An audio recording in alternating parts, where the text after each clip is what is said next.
Ya, halo teman-teman semuanya, ketemu lagi dengan gue Widi Nugroho di Widi Nugroho Channel. Dan tentunya, di video kali ini sangat spesial. Karena sebelum-sebelumnya, ini nggak pernah ini paling berbeda nih. Paling berbeda dari episode-episode sebelumnya. Karena biasanya gue ngobrolin balapan, jalan-jalan. Nah sekarang ini ngobrolin tentang dunia yang lagi happening.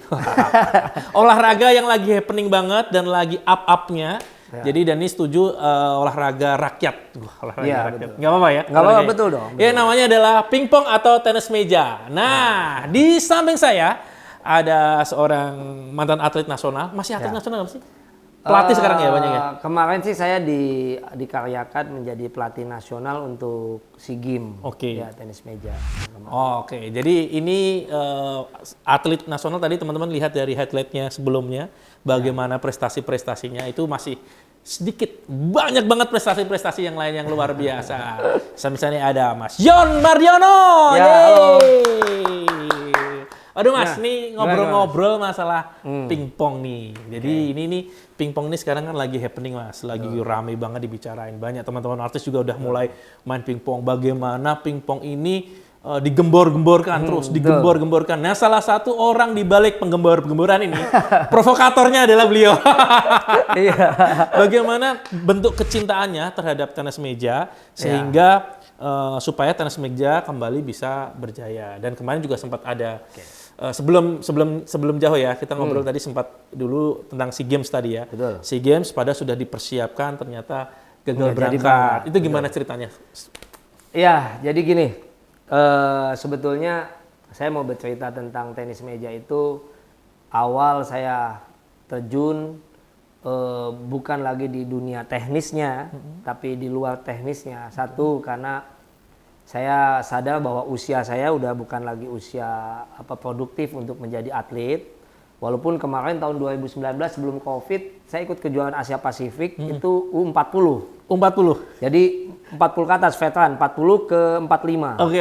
Ada tuh pertandingan Asia Pasifik. Itu saya dapat juara 2 kalah sama pemain Cina itu, ya kan.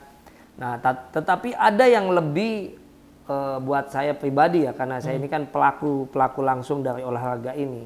Yang membuat saya miris hati saya itu, yaitu tenis meja terombang-ambing, tidak jelas arahnya, tidak ada pembinaan selama 12 tahun. Selama 12 tahun? Betul. Kenapa? Karena di tenis meja ini sekarang ada 2 kepemimpinan.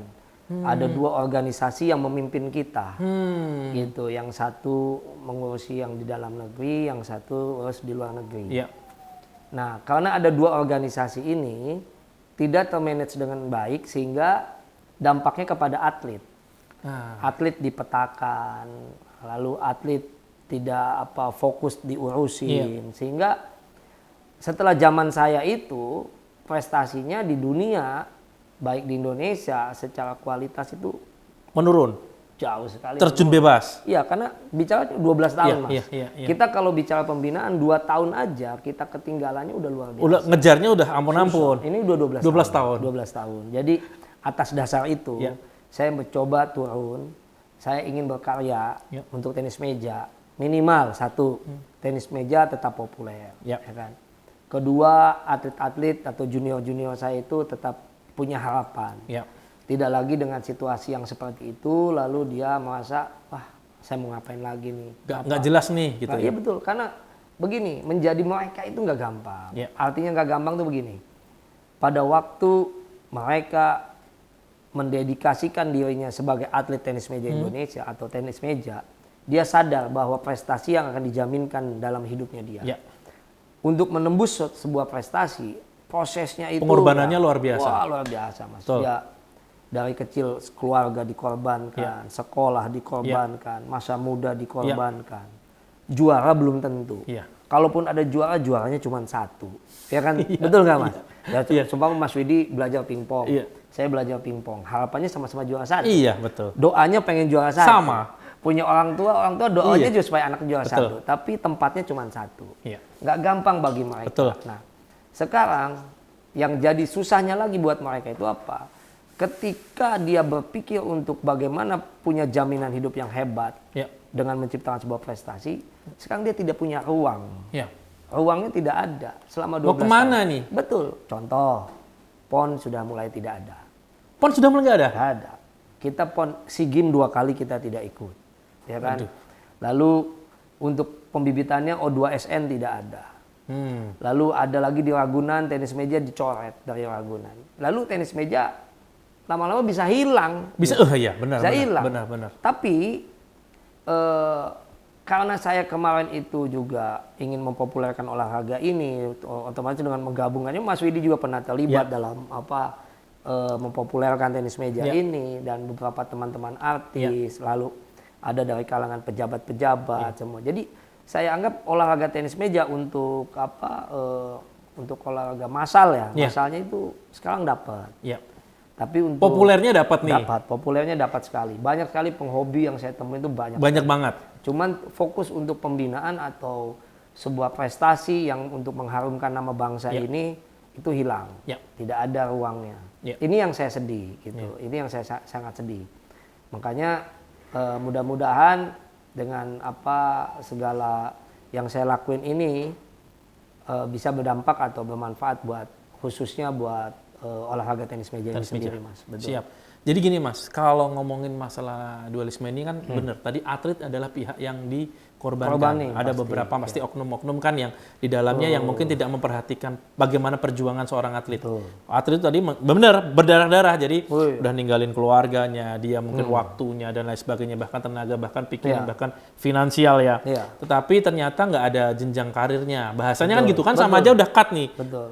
Di Indonesia saja PON sudah. Lah ini solusinya apa nih, Mas? Kira-kira solusinya apa ya? Jadi gini. Harus ada yang legowo gitu. Gini ya, jadi mereka ini kan sudah berapa kali mengajukan damai. Pernah bertemu, bukannya mereka nggak pernah bertemu, mereka pernah. Tapi nggak ada titik temu gitu.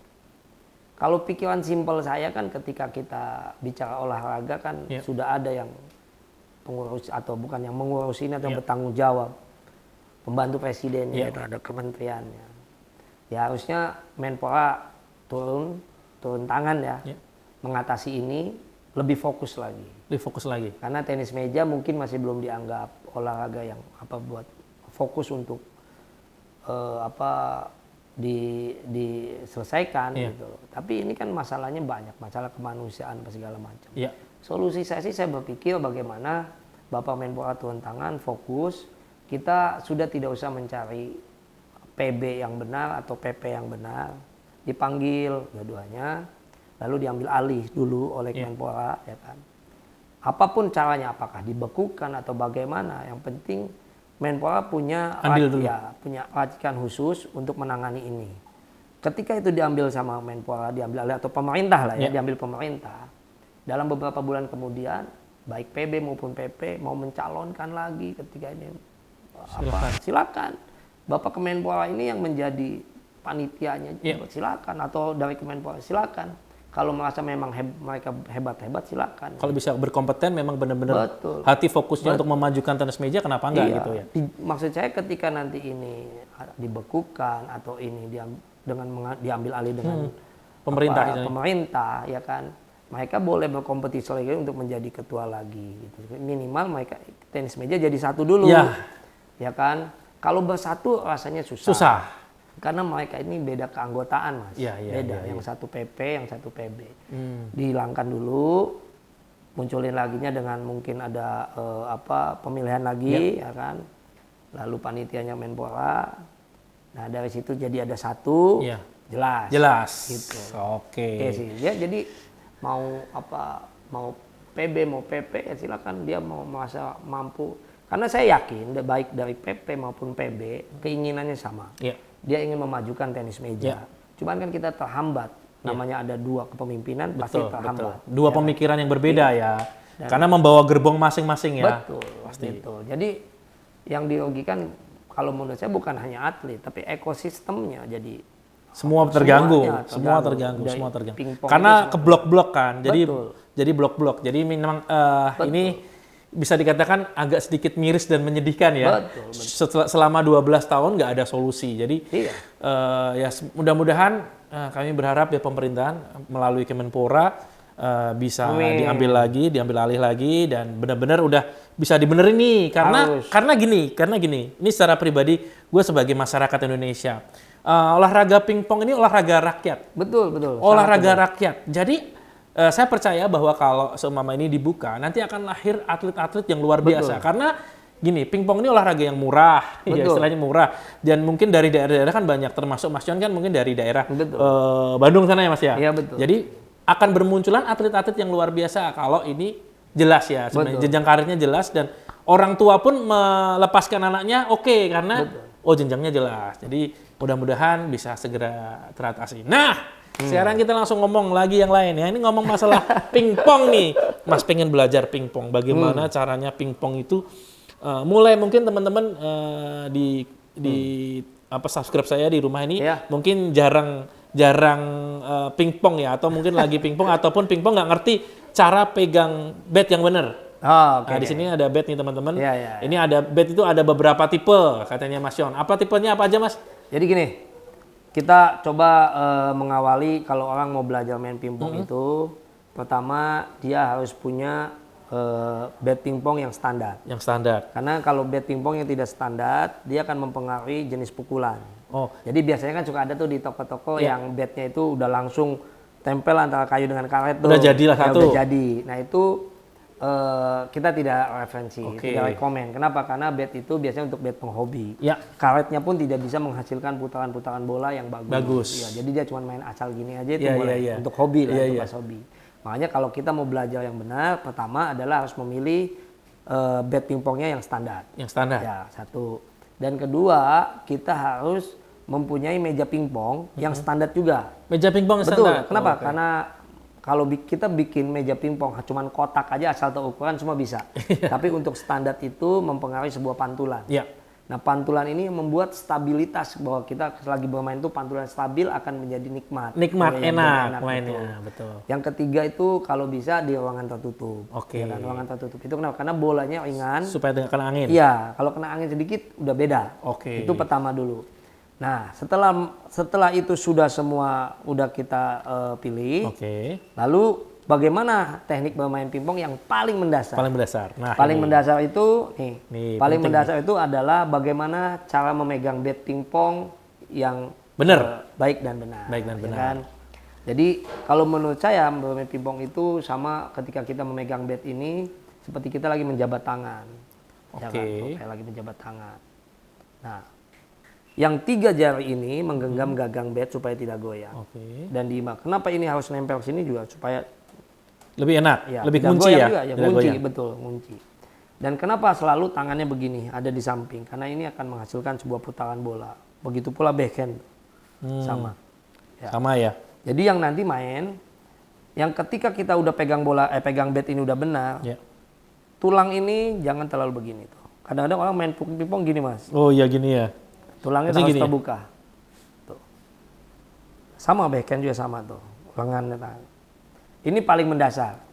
Ya kan, kalau cara pegang bat yang benar gini. Jadi Mas Widi coba dulu nih. Coba nih. Jadi teman-teman nih, caranya adalah gayanya nih. Ada baru, gaya banget ya. Jadi kayak orang berjabat tangan. Ini tangannya Mas John bahasanya. Kita salim dulu, kita masuk sini. Ini kunci gini. Gini ya Mas ya? Boleh. Ini tangan nggak boleh, biasa ada yang nekuk gini nih Mas. Nah gini nih. Gini ini nggak boleh. Nggak boleh. Dia mesti lurus gini. Tulang ini agak nah ini Oh iya, bener-bener enak sih.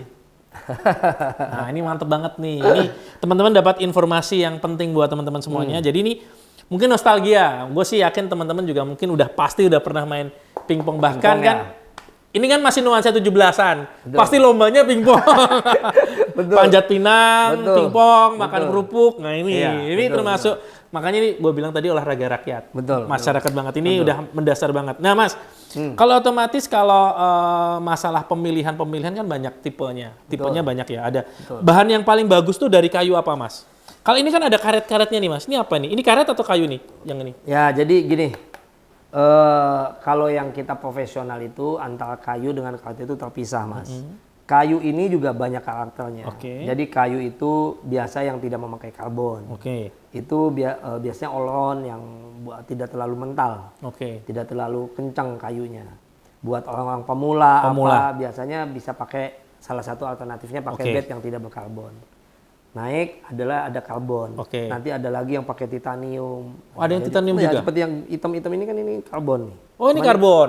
Hitam ini karbon tipis. Jadi karbon Oke. itu manfaatnya untuk pantulannya supaya bisa lebih kencang. Lebih aja, kencang ya? Karena ada pantulan di dalamnya. Dan ringan ya. Betul, dan kayu ini juga jenisnya juga ada yang 5 lapis. Ini kan 1, 2, 3, 4, 5. Ada yang 7 lapis, macam-macam. Sangat Kalau semakin tebel, makin bagus atau enggak?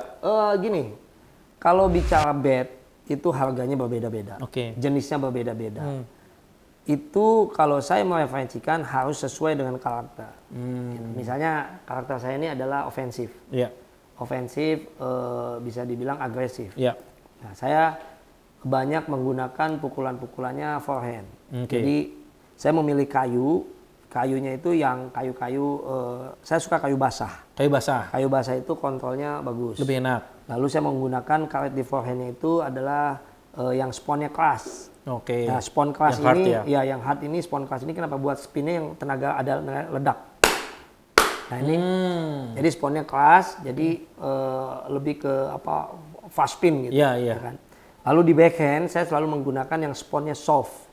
Oke. Kenapa dia buat kontrol? Lebih enak ya? Ya, buat kontrol, buat blok atau spin-spin penyelamatan dulu gitu. Tapi buat nabrak nggak begitu maksimal. Oke. Nah, biasanya saya pancing pakai backhand, kanannya saya yang bermain. Oke. Nah, itu karakter saya. Oke. Nah, nanti kalau saya melihat Mas Widi, karakter itu seperti apa? Mas Widi pun pasti, saya melihat karakter itu dari luar meja aja udah ketahuan. Udah kelihatan ya? Kelihatan, ini manusia gimana. Nanti pada Bahaya saat ini. pada saat main Kelihatan pun ya? nggak jauh beda. Nggak jauh beda. Pada saat main beda. Karena gini, tenis meja itu Mas, poinnya dulu 21. Oke. Sekarang menjadi 11. Sekarang 11. 11. Kenapa? Karena main pingpong itu dikuasain oleh negara-negara Asia, terutama China. Lalu Eropa berpikir bagaimana mengalahkan mereka. Salah satunya poin diperkecil. Diperkecil. Diperpendek lah ya, supaya tidak terlalu ini gitu. Iya, iya, Kalau iya. game 11 itu kan undi-undi lah, Iya, ya kan? deket lah, nggak Betul, jauh lah. itu sempat mengganggu. Tapi nggak lama China mencari lagi, akhirnya nggak bisa dibendung lagi. Tetap nggak bisa dibendung lagi. Nah, perubahan-perubahan yang ada pada tenis meja itu semua memang arahnya untuk melawan China. China tidak terbendung, Mas. Tidak terbendung ya? Tidak terbendung sama apa urusan tenis. Makanya waktu main Asia Tenggara veteran, kalian sama Cina ya? Ya, bukan waktu Asia itu Asia Pasifik. Asia Pasifik, ya. oh, ya. Tapi Singapura pun juga sekarang memakai pemain naturalisasi Cina juga. Memakai naturalisasi. Tapi ini Mas Joni juga Cina juga kan? Betul. Jadi gini, banyak orang bilang saya memang keturunan Chinese. Tergantung sih, kalau yang mau kenalan Chinese ya saya bilang Chinese. Oke. Kondisional lah ya? Ya, saya 10 tahun di Cina soalnya. Saya hidup di Cina 10 tahun. 10 tahun? Betul. Jadi saya berlatih tenis. Jadi gini, saya mengawali karir saya itu saya di Jarum Kudus. Oke. 2 tahun. Habis itu ke Gudang Garam 11 tahun. Mas Pion 5 tahun, di Mulia kurang lebih di Mulia 7 tahunan lah. Tapi di luar negerinya saya hidup di Cina 10 tahun. Saya hidup di Swedia kurang lebih hampir 3 season lah ya, 2 tahunan. Terus di Jerman juga. Jadi benar-benar Sudah kenyang banget ya? hidup saya tuh semuanya Pingpong. di pingpong. Ada di dunia pingpong gitu. Jadi Nggak ada di cerita yang lain ya? nggak ada cerita yang lain. Makanya Kalau mungkin ada cerita lain jadi penyanyi. Jangan. Mending jadi atlet pingpong, sekarang jadi pelatih pingpong ya? waduh, saya kalau bisa nyanyi sombong pasti. Sombong pasti kalau bisa nyanyi. Waduh. Ya ini kita keren banget perjalanannya Mas John ini. Bagaimana memulai tadi perjalanan dari Kudus, Gudang Garam, Betul. Mas Pion sampai ke Cina, bahkan ke Jerman. Jadi Masnya kan selalu update kan selama 12 tahun. 12 tahun istilah dualisme akhirnya mengganggu apa ya istilahnya dalam perpingpongan Indonesia. Akhirnya kan Mas John mau nggak mau, suka nggak suka harus cari updatean baru terus kan. Betul. Cari terus kalau main di sana berarti mungkin klub ya levelnya. Atau gimana? Jadi gini Mas, di dunia olahraga itu ada 2 sistem pembinaan menurut saya. Satu base camp, jadi kayak bulu tangkis Cipayung, Iya. base camp. Itu sentralisasi. Ya. Yang satu sistemnya liga. Liga. Liga itu setiap minggu bertanding, pagi latihan minggu bertanding, terus segala macam. Waktu saya pergi ke Eropa itu dia sistemnya liga. Sistemnya liga. Jadi pagi teman-teman saya melakukan aktivitas yang sekolah, kerja, sore, malam baru latihan. Oke. weekend pertandingan. Kita ada home away ya, ada Oke. home away. Itu di Eropa kayak gitu, Mas. Tapi waktu saya di China, hidup saya latihan terus. Latihan terus? Iya, ini dua berbeda. Pada waktu dulu, pembinaan yang di Eropa lebih membuahkan hasil dibanding yang China.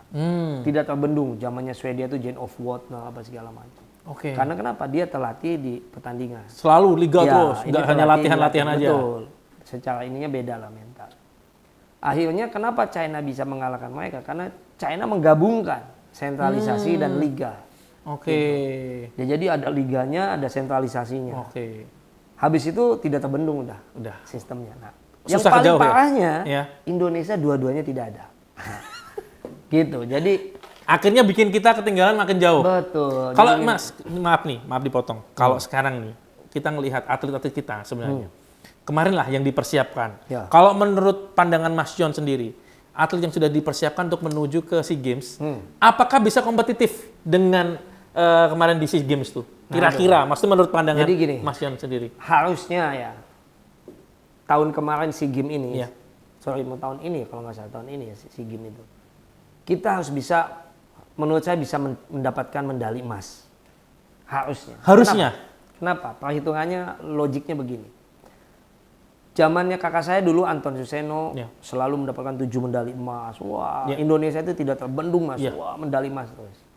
Saking hebatnya Indonesia, Asia Tenggara itu khususnya Singapura, dia mengambil atau membeli pemain China menjadi warga negara Singapura. Oke. Ya, itu masih rame tuh Indonesia, masih ada Masih dapat kompetitif emas, ya? Masih kompetitif zamannya Anton, tapi emasnya udah terbagi 80% 20% Oke. buat Singapura. Kakak saya sempat mendapatkan medali emas lagi. Oke. Akhirnya Singapura mengambil pemain yang lebih hebat lagi. Saya masih ingat zamannya itu dia mengambil ranking 11 dunia, 16 dunia dan 26 dunia Gila. dari China. Iya, iya. Jadi waktu zamannya saya terjun ke SEA Games, saya menghadapi mereka. Terbaik saya itu mendapatkan medali perak. Medali perak. Double. Di tunggalnya kita perunggu Iya. menang. Itu setengah mati, selalu terhadang oleh China. China. Nah, kenapa saya bilang kemarin ada kesempatan? Karena kemarin pemain China-nya tidak ada. Oke. Di sektor Pure- putra ya? Iya. Lu semua pemain Asia Tenggara. Kenapa? Jadi Singapura itu dulu dia punya sistem pembinanya begini. Kalau kita melawan Indonesia, selamanya kita nggak akan menang. Oke. Jadi dia membeli pemain China, diambil, dibawa ke Singapura, toksiknya diambil, latihan bersama, Iya, iya. ya kan? Lalu mengikuti event-event internasional, ya tidak pernah absen kalendernya. Iya. Pulang sentralisasi lagi, Oke. pertandingan lagi, sentralisasi lagi, sparring bersama dengan pemain China. Harapannya muncul pemain-pemain lokal Singapura yang bisa menjadi juara SEA Games. Iya. Ya kan? Nah, itu berhasil. Oke. Jadi bukan SEA Games yang sekarang, SEA Games yang sebelumnya, Oke. juara SEA Games-nya dari Singapura. Dari Lokal Singapura. Lokal Singapura. Tapi perjalanannya nggak gampang, Mas. 20 tahun dia butuh itu. Iya. Jadi 20 tahun dia ngambil pemain Cina yang hebat-hebat, latihan bersama, Iya. ikutin kalender internasionalnya. Setelah 20 tahun dia baru bisa menciptakan juara SEA Games. Ya kan? Tahun lalu tuh, Tahun juaranya lalu. dari situ.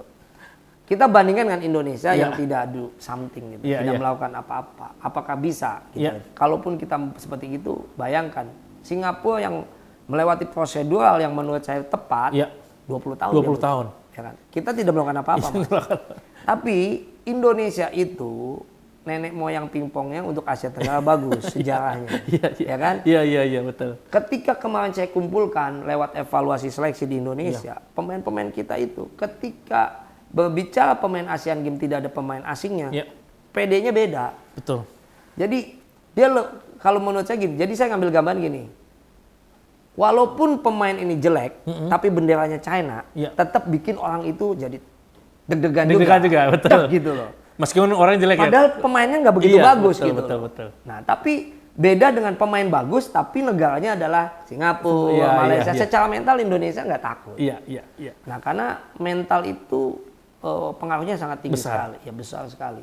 Makanya ketika kemarin itu saya melalui mempelajari pemain-pemain yang ada di di Asia Tenggara, Lawan-lawannya? lawan-lawannya Indonesia sangat berkesempatan sekali mendapat emas di sektor putra ya. Kalau sektor putrinya masih ada pemain China-nya. Iya, iya. Wah, ini luar biasa sebenarnya, merinding juga nih. Iya. Jadi ngobrolin masalah ini, maksudnya perjalanannya itu sebenarnya kita punya potensi yang harusnya kita bisa meraih medali emas, kita bisa kompetitif, termasuk cabang unggulan lah. Maksudnya bisa menjadi cabang unggulan kalau dengan proses tadi yang benar. Cuma sayang ya, mudah-mudahan ini benar-benar bisa didengar deh oleh pemerintah melalui Kemenpora, bisa diambil alih, bisa jadi satu lagi, dan pingpong makin maju lagi. Nah, Mas ngomong apa masalah pingpong lagi? Dalam waktu dekat nih, Mas Yon, harapannya Mas Yon ini apa? Bikin sesuatu kan Mas Yon selalu bikin sesuatu hal yang gembor-gembor gila untuk bagaimana pingpong ini kembali diminati masyarakat. Maksudnya sebenarnya kan ada benih-benih cinta lah bahasanya gitu ya. Tapi bagaimana benih-benih cinta ini bertumbuh? Nah, Mas Yon ini bikin sesuatu hal yang wah, spektakuler nih. Ini dalam waktu dekat ada sesuatu nggak yang... Ya. Jadi saya cerita sedikit ya, Mas. Ya. Jadi saya itu setelah mau malah ke pensiun begini, saya mencoba mengkontak kawan-kawan saya yang di luar negeri. Apa nih selanjutnya tahapan hidup saya setelah saya menjadi pemain? Ya kan, apakah pelatih? Karena ruang untuk kepelatihan, pembinaan di Indonesia ini bisa kita bilang belum seksi lah. Saya memilih untuk terjun ke usaha. Dengan usaha saya menjadi pemegang distributor untuk salah satu brand dunia yaitu Xiom. Ini dari mana Xiom, Mas? Dari Korea. Dari Korea Selatan. Saya adalah pemegang lisensinya di Indonesia. Saya coba ambil ini untuk menyalurkan satu hobi saya juga sebetulnya, karena kan ini kan olahraga saya. Saya memberi bisnis juga masih di dalam lingkungan pingpong juga, jadi ya kita ambil itu satu. Tetapi kita punya perusahaan itu bergerak di bidang 3, jadi saya lebih ke industri, Mas. Satu ada perlengkapan, kedua adalah coaching klinik, jadi saya suka diundang di seluruh Indonesia untuk coaching klinik, dan punya network atau asisten-asisten yang bisa bergerak ke arah sana semua. Lalu yang ketiganya saya menjadi IO pertandingan tenis meja. Kenapa? Nah, sekarang yang lagi ramai itu adalah IO-nya justru. IO pertandingan. Kenapa? Jadi mungkin karena masyarakat banyak yang empati atau simpati kenapa kok tenis meja ini jadi seperti ini nih gitu. Tahun, ya 12 gitu, tahun kan? gitu. Makanya saya sih mencoba, karena saya tidak ada di dalam organisasi, kapasitas saya hanya adalah menjadi bisa dibilang menjadi bukan barometer atau kaca lah ya. Masa kita ini bikin ini itu satu untuk pengurus, coba lihat gitu. Saya menciptakan sebuah pertandingan untuk anak-anak supaya atlet-atlet itu tetap eksis, tetap ada harapan, tetap ada pemasukan. Dengan adanya pertandingan otomatis kan berlatih terus. Ada pemasukan ketika dia juara, kan ketika dia tidak juara dia berlatih lagi untuk menjadi juara. Jadi adalah itu. Yang kedua, pertandingan. Kenapa saya selalu ingin membuat pertandingan? Saya ingin menjadikan tenis meja itu bukan lagi olahraga, mohon maaf ya, olahraga murahan atau olahraga apalagi. Dalam arti, dalam konteks ini adalah yang dipandang sebelah mata lah. Profesionalnya. Jadi misalnya begini, bagaimana si atlet-atlet tenis meja itu bisa mempunyai penghasilan yang besar, ya kan? Itu kan kita harus bisa dilihat bahwa olahraga ini harus bisa olahraga menjadi jualan dulu, ya kan? Olahraga ini tenis meja harus menjanjikan. Betul. Bisa dijual dulu olahraganya. Jadi ketika bisa dijual, banyak sponsor-sponsor yang masuk segala macam. Jadi sehingga olahraga ini menjadi populer, atlet-atlet pun bisa naik lagi. Bisa hidup lagi ya. Bisa hidup lagi. Jadi perputaran ininya bisa hidup gitu. Itu yang saya maksud. Kemarin saya ada bikin pertandingan banyak yang banyak.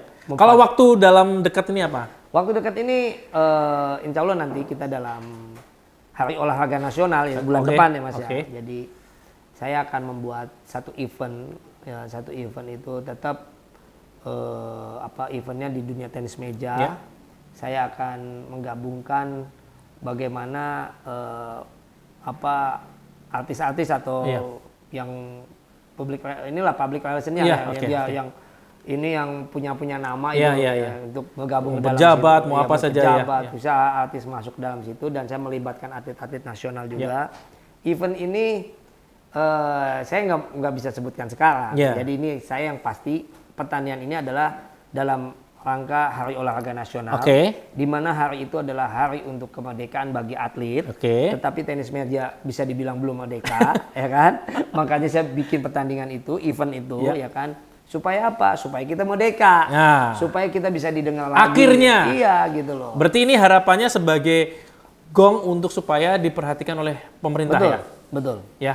Di gongnya di sini ya? Betul, betul. Wah, ini luar biasa banget. Jadi teman-teman nanti bisa kepoin di IG-nya Mas Yon. Apa IG-nya, Ya. Mas?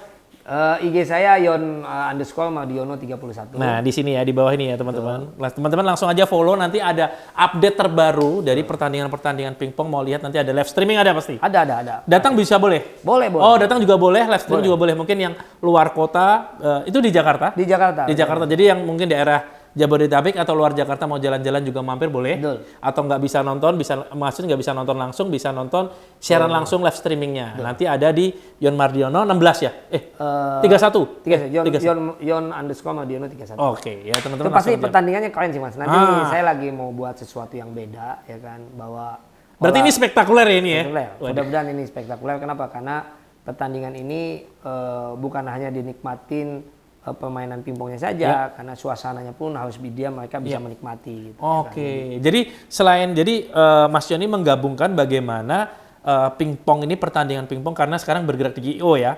IO, jadi bagaimana pingpong ini dikemas sedemikian sehingga semua masyarakat bisa menikmati. Betul. Terus ada mungkin hiburannya, ada Betul. food trucknya, ada macam-macamnya gitu pasti Betul, gitu ya. betul. Wah, keren Sport banget. entertain sih, lebih Wah, ke ini sport keren. entertain. Keren. Jadi memang harus seperti itu ya eranya saat ini. Jadi Betul. nah, teman-teman semuanya, ini pasti kalau kita ngobrol sama Mas Yoni panjang lebar. Jadi mungkin di episode selanjutnya, gua nanti teman-teman tinggal tulis di kolom komentar ya.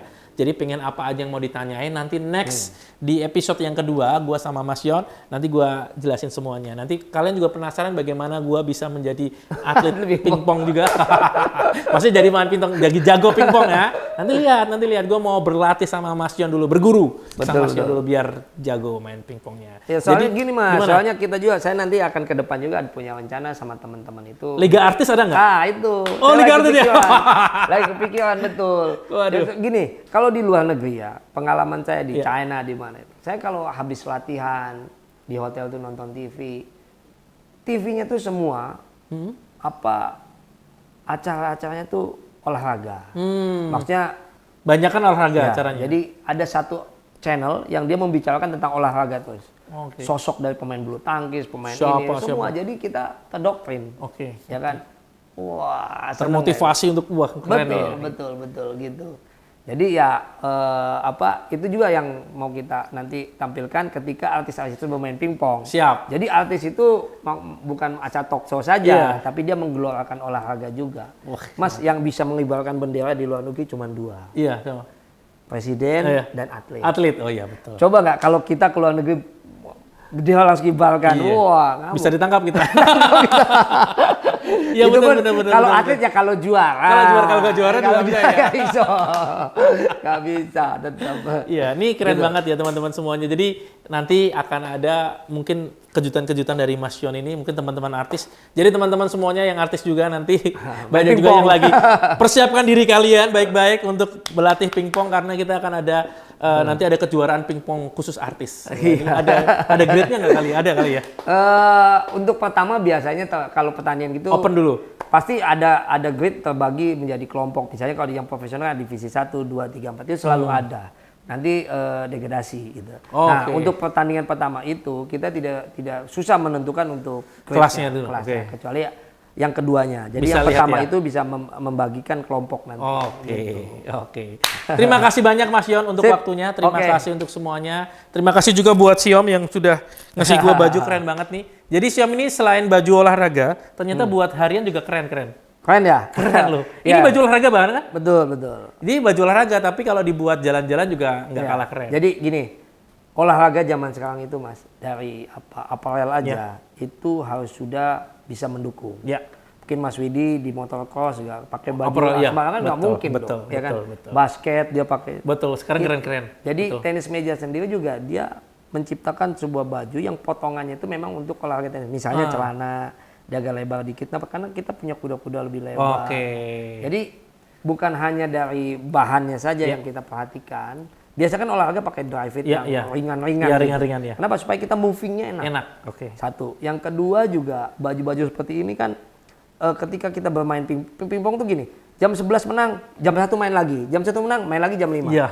Nah baju ini gampang keringnya Mas. Betul. Kalau pas Cepat lagi- keringnya? Cepat kering. Cepat betul. kering. Waduh. Ini keren. Teman-teman semuanya kalau yang pengen baju dari Xiom juga nanti teman-teman juga bisa langsung order aja. Nanti ada di kolom deskripsinya, ada di Xiom Indonesia yang pasti yang Iya. pegang adalah dari Mas Yon sendiri. Nanti kalau pas lagi promo, sering ada promo nggak sih? Sering. Oh, sering ada promo. Kayak lagi 17 ini kan hari 17 Agustus Agustusan ya? hari kemerdekaan ya kita kasih promo. Ada promo Mas ya? Ada Oh, bisa. ada promo. Nanti seperti hari olahraga nasional kita sambut lagi nanti kita promo diskon. biasanya gitu. Wah, keren-keren teman-teman semuanya. Jadi jangan lama-lama langsung diorder aja. Ini juga bajunya keren. Tadi teman-teman bisa ngeliat kan bagaimana kalau kita buat jalan-jalan oke, terus buat olahraga oke. Jadi banyak banget motifnya dari Xiom ini banyak banget ya. Iya. Jadi ada yang corak, ada yang ini, ada celananya juga emang agak modelnya agak gede gini ya. Iya, Supaya memang tapi enak nih bahannya nih. Iya, bahannya betul, lentur ya, betul. bahannya lentur ya. Oke. Ini saya pernah pakai maksudnya pakai ini. Saya coba itu kurang lebih hampir 1 tahun lebih hampir 2 tahun ya. Dia punya sablon juga tidak. Nggak hilang ya? Nggak copot, Ya, kualitas sih memang nggak bisa diragukan lagi ya. Jadi teman-teman buat cari Tapi harus yang orisinil Mas. harus orisinil. Nah, Emang banyak yang bajakan ya? Ya ada juga, Ada ada kan? juga. Tapi ya kita sambut dengan baik aja lah. Jadi kalau- Semakin populer pasti Betul, soalnya kita semakin populer. positifnya dulu itu Xiom itu tidak pernah ada bajakannya. Iya. Tapi sekarang mulai banyak. Iya. Jadi dalam Karena semakin dikenal. karena berarti sudah mulai dipandang. Ya. Tapi benar teman-teman semuanya ini nggak ngomong doang ya. Ini bajunya enak banget, bener-bener ini nyaman banget. Selain Ya. ini kan dia aparel semua ada dari bawah, dari sepatu, Betul. dari bed, dari semuanya lah, semuanya ada. Jadi teman-teman yang mungkin baru hobi pertama dan pengen aparel yang keren dan pengen mungkin punya bed yang standar nasional, Betul. internasional, bisa langsung order di Xiom. Oke? Terima kasih teman-teman semuanya dan sampai ketemu lagi. Bye.